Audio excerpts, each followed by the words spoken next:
controls are slightly more complicated than your average light gun game. You shoot, reload, and throw grenades. Reload by firing off the screen. There's two ways you can throw grenades. One is by pressing the button, but if you're playing on a home console, your gun may not have a button for it. Second method is to shoot the grenade icon itself. Like any other game, you gotta shoot the bad guys before they hurt you, but in this game, enemies only have a chance of hurting you. The game actually works on an algorithm that determines how likely you are to be hit by something, which generally does not directly correlate to anything you see on screen. Basically, it's determined by how long it's been since you lost a life.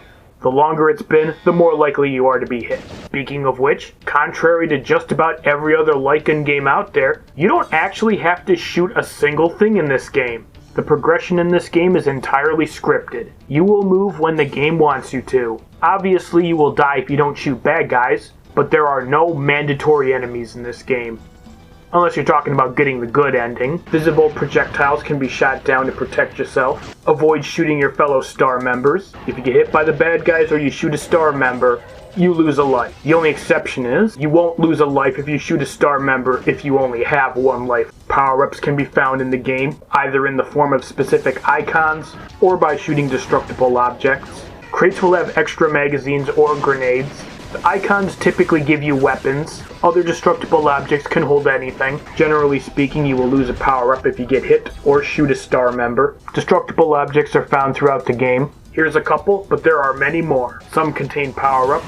Objects that explode take out nearby enemies. Hidden throughout the game are secret rooms, which are entered by shooting the correct objects. The contents of the secret rooms vary wildly. They largely exist for getting higher scores, but they all have the same thing in common. You will only have a very limited amount of time in the room before you leave.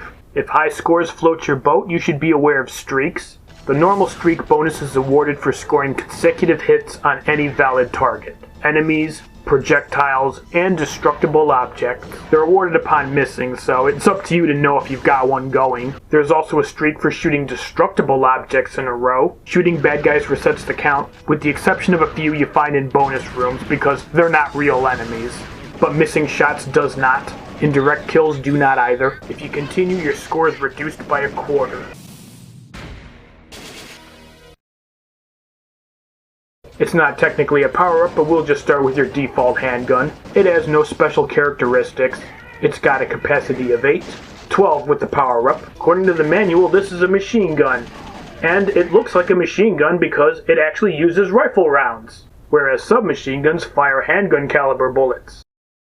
The machine gun has fully automatic firing. It has a capacity of 10. 20 with the power-up. Shotgun has a big blast radius. It has a capacity of 5, 10 with a power-up. The extended magazine temporarily gives you a bigger capacity. Temporary in this case meaning one time only. You cannot reload it. Weapon power-ups can stack, either by picking up a different type or picking up 2 of the same one. You can end up with a fully automatic shotgun with an extended capacity. However, the automatic shotgun is still only going to have 5 shots. When the extended mag wears off, the grenade will add 1 grenade to your current count. You can hold a maximum of 9. You will not lose them if you get hit or if you continue. Grenades are basically screen nukes. They will kill or at least damage any enemy on screen, as well as destroy any projectiles, but they will not destroy inanimate objects, so they are of no use getting into secret rooms. Not a whole lot to say about the enemies in this game.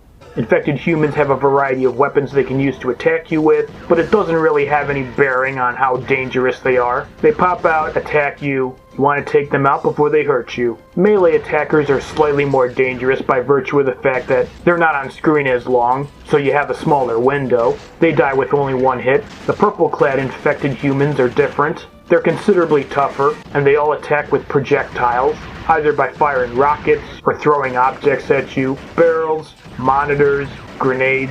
Typically these guys appear all by themselves. In 2-player mode, there will be 2 of these guys where there was originally 1, and 3 where there was 2. The chronomorphs are functionally identical to the infected humans. They also die with only 1 hit. The only thing differentiating them from the humans is that occasionally you see them climbing in the background. Those guys will never attack you. Purple chronomorphs are rare. They will never attack you. They're strictly for extra points. They take numerous hits to put down though.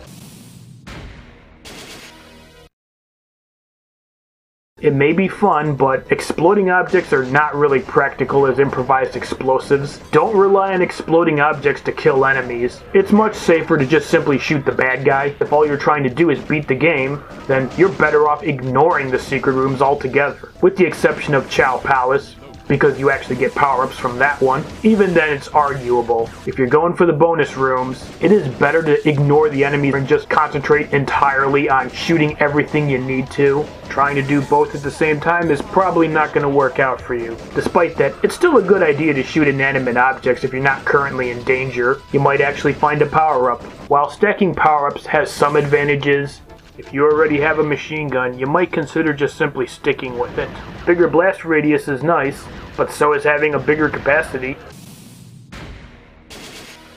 There are no cheats for this game, but there's plenty of secrets. As mentioned before, there are secret rooms in this game to find, but I'll show you them in the walkthrough, so just watch that instead. I'm not going to tell you that all here, but what I will show you is this. First of all, you have to start from the beginning, no skipping ahead. Once the game begins, don't do anything. Do not shoot the bad guys, do not shoot the inanimate objects, but you do want to shoot your fellow teammates.